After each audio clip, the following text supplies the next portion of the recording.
Welcome to the Parking Lot Powers podcast, where we lift the hood on the powers, politics, privileges, and the prickly aspects of private school life.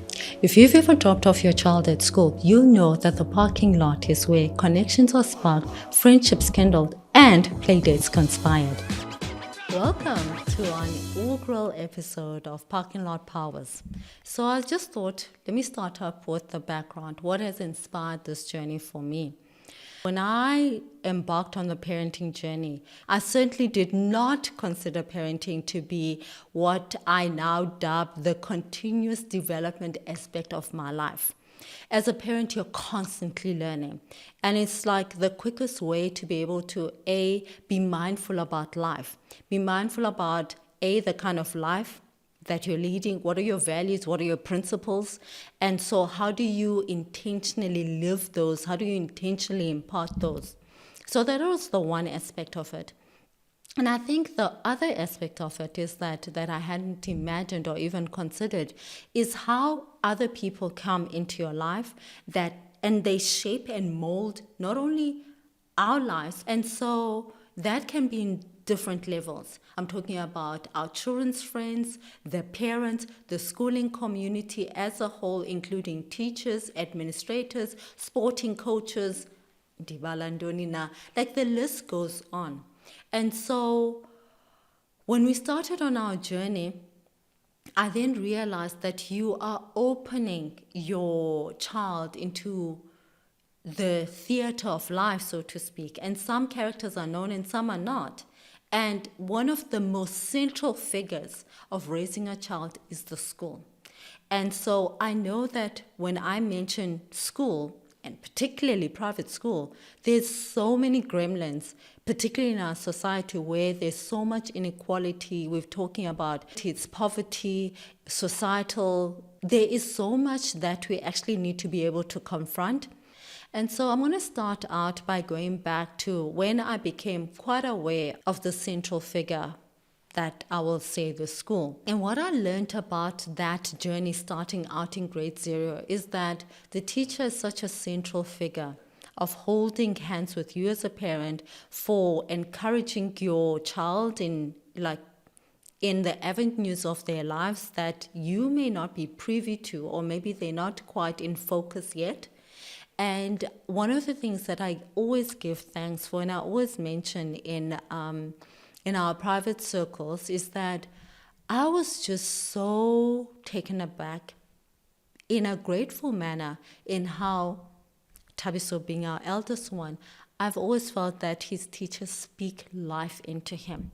And it was actually just like a startling realization, because I was just saying, in my reflections, I realized that teachers have so much power and so much influence in our kids' lives. This is something that I had not anticipated, because you think of yourself as a cocoon when you start out as a family with this child and you're raising them.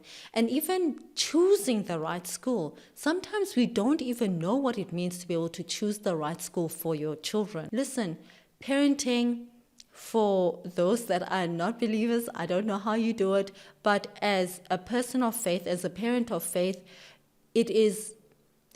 I think it is opening yourself up to a bigger realm of what faith is, because you need to pray for discernment, you need to pray for wisdom, you need to pray for guidance.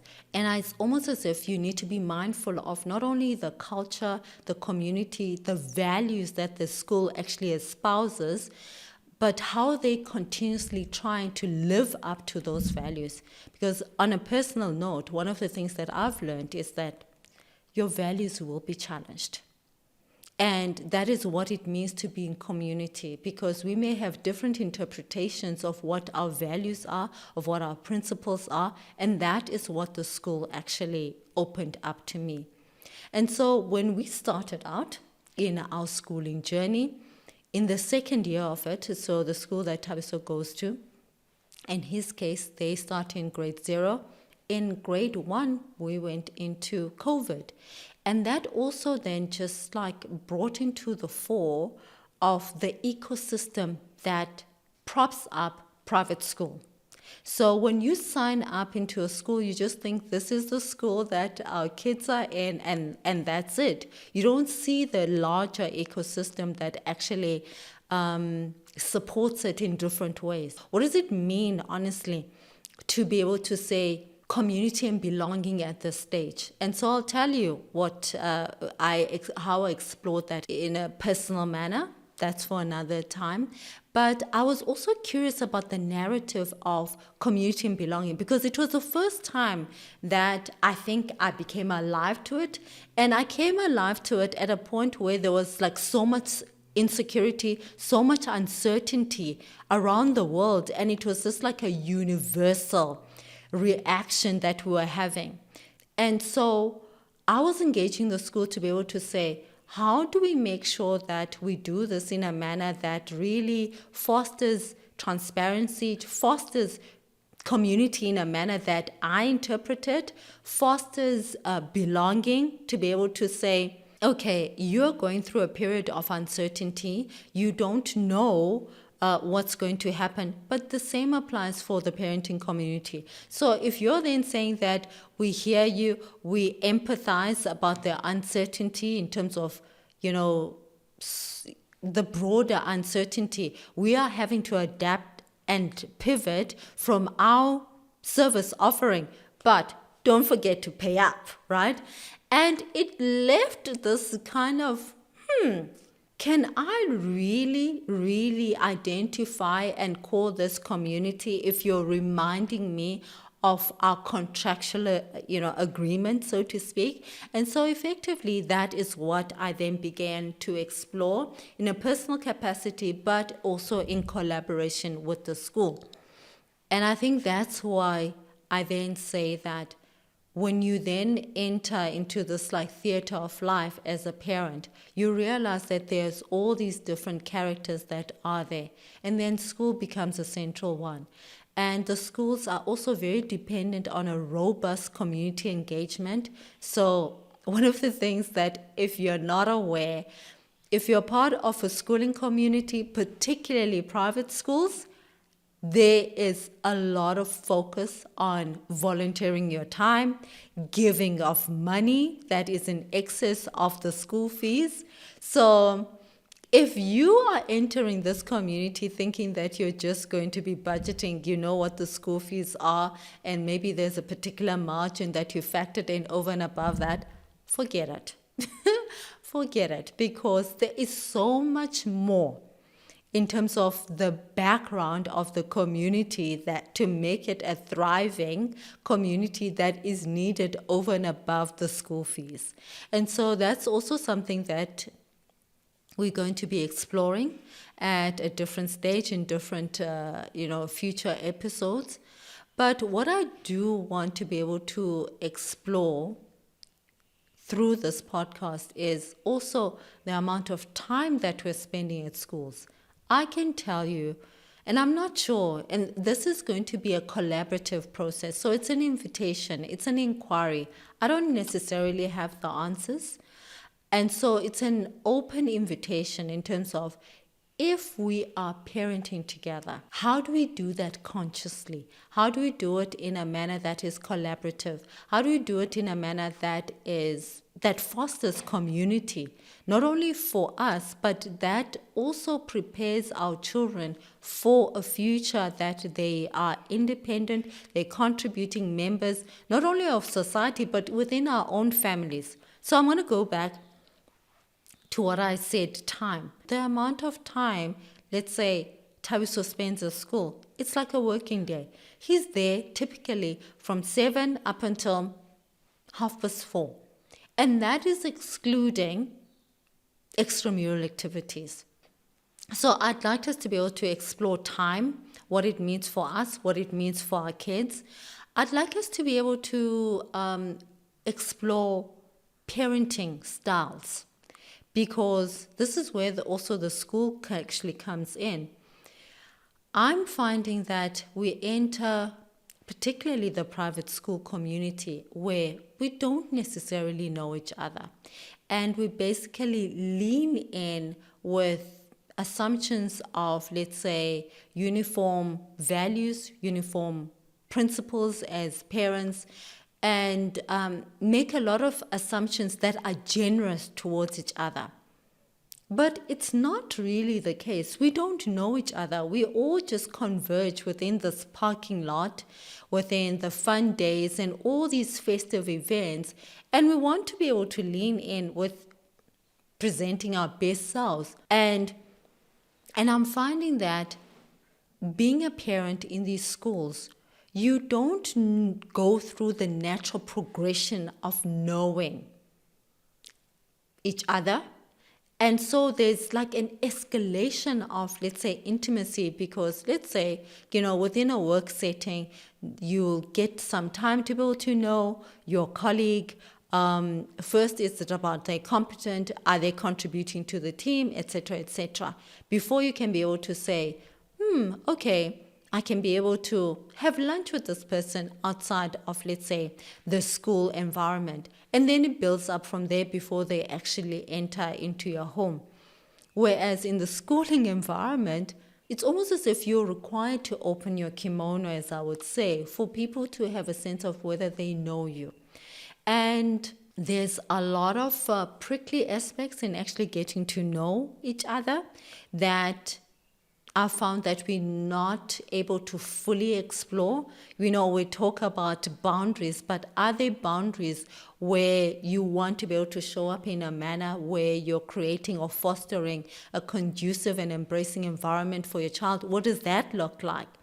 What does it look like to be able to converge in these school settings when we come from a very tribalistic past as a country? So I'm going to talk about me. I grew up in the Transkei. I grew up in a very integrated society. I grew up with professional parents. I grew up in very integrated community and neighborhood. I went to integrated schools my whole life. Nothing in the manner that I grew up in is different from how our children are growing up right now. And yet, to be able to step out of that bubble of privilege that I was raised in, and when I say step out of it is when I left varsity, I was gobsmacked, just the level of privilege that I grew up with. And for me, the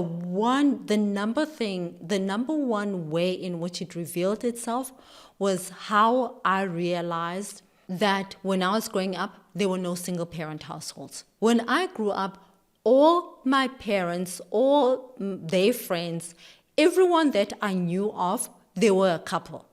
And I mean, if we are going to be realistic, we know that that is so much far or further from the truth in terms of representation in this country. So for me, when I left and just entered varsity for the first time, I was like, my goodness, I did not realize that basically the representation of South Africa is one of a single parent household. And that's how I was basically breaking down my own privilege. And so I'm now entering this space of private school community.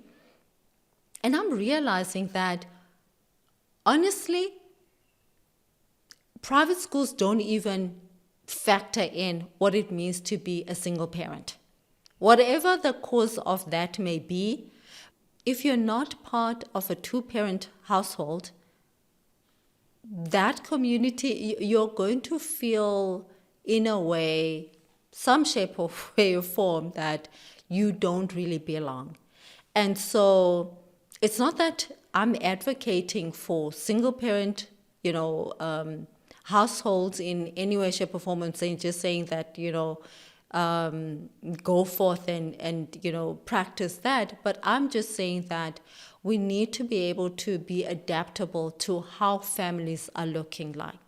And so when I reflect back on my upbringing, that was the biggest takeaway of what privilege looked like for me. Privilege, I can tell you now, privilege is a problem. And I think about that deeply now, that as an adult in this world and what it means to be privileged. And so I'm kind of mindful of that I'm in a society, in a pocket of society that is increasingly atomizing what privilege is, what privatization means, what being special means. And I'm also just like wondering, is it really serving our children that we are now in a pocket, on a sect of society that is increasingly practicing helicopter parenting? We are living with so much fear that the manner in which we're parenting, I'm not sure if it is really in service of our children when they actually grow up. And because this strata of society, that particularly private school is the one that is practicing this, I'm not sure if it's serving us. So we are increasingly buying into like sheltering our kids more and more. But increasingly, we've got kids that are suffering from all sorts of ills that we don't seem to know how to be able to debunk or move away from. So these are some of the themes that I'd like to be able to explore. Certainly, the school is also taking such a central place in our lives that it has become the church, right? Because the school week is from Monday up until Saturday, right? And if you've chosen a faith-based school, you're also leaning on the school to be able to teach faith, right? And then there's the Sunday, and sometimes, as parents, we're feeling so drained and tired from that we're like, sometimes you need a time out. It's also becoming the square for community. The school is requiring so much of us, not only as kids, but us as parents to be able to show up in different ways, show up in supporting the children. So one of the things that I want to be able to explore, what does research say about how we are parenting, particularly in this bubble? So we have to show up in supporting our kids. We have to show up in ways that we foster sustainability for the school, whether it be volunteering, so contributing to, underdeveloped members of our society and community, contributing to the coffers of the school. And so it's demanding in that sense of our time as well, not only treasure. Also, then there's the treasure aspect of it. Schools are costing so much. We're sacrificing so much of even means that we don't have so that we can be able to secure a future for our kids. But what does that look like in a world of tremendous uncertainty, in a world where I think if we look back to what COVID represented, it actually just upended the education system as we know it, but we are back to that traditional education system as we knew it. But we are also living in a world of AI that is displacing jobs. What does this mean for private education? What does it mean for, particularly because you always think like, if you think about it in business terms, there's always this thing, or there's this narrative that the private sector is the one that is innovative. The private sector is the one that leads with innovation, cutting edge technology, all of those. But can that be translated into our schools? So that also then opens itself up to what does innovation look like? What is the ecosystem of education in South Africa? Can private schools even innovate? I do not know. And that's why I'm just going back to say it's an invitation. And I'm hoping that not only parents will be able to join me, but also schools. We talk about diversity and inclusivity. We talk about community and belonging. What does that truly mean in a time in our society where so much of the values, the identity, in the ways of being is being challenged, particularly within the private, let me say within the privileged sector of society. What do I mean by that? Schools are increasingly facing challenges and pushbacks in terms of what identity means. There's, buzzword non-binary. What does that really look like? Schools are having to reevaluate what their values, what their principles are. And frankly, I do not believe that the schools actually feel a sense of empowerment to be able to push back and say, this is what we're offering. And we are drawing clear, distinct boundaries in terms of what we are offering, because we speak to these values and principles of societies and we need to be able to maintain it. There's such a fear that we have of being cancelled, and that goes for institutions as well as us in our private capacities. So what does that mean for us to be able to show up with our personal convictions, have the courage of our convictions, because that is what cancellation is also testing. There's a lot that we want, that we ought to be able to have the freedom to be able to lean in with curiosity, and this is what this invitation is. It is an invitation to lean in with curiosity. And I go back to what I'm testing is this serving us, this bubble? I think not. That's open to contestation, and I want us to be able to just explore that a bit further. There is so much to be able to explore. And as I say, it's an invitation for us to do it in a collaborative manner, in a cohesive manner, in a manner that fosters community, in a manner that is mindful of what is sustainable, not only for us, but also for society and humanity and our ecology, actually, because there's so much to be able to explore. Thank you.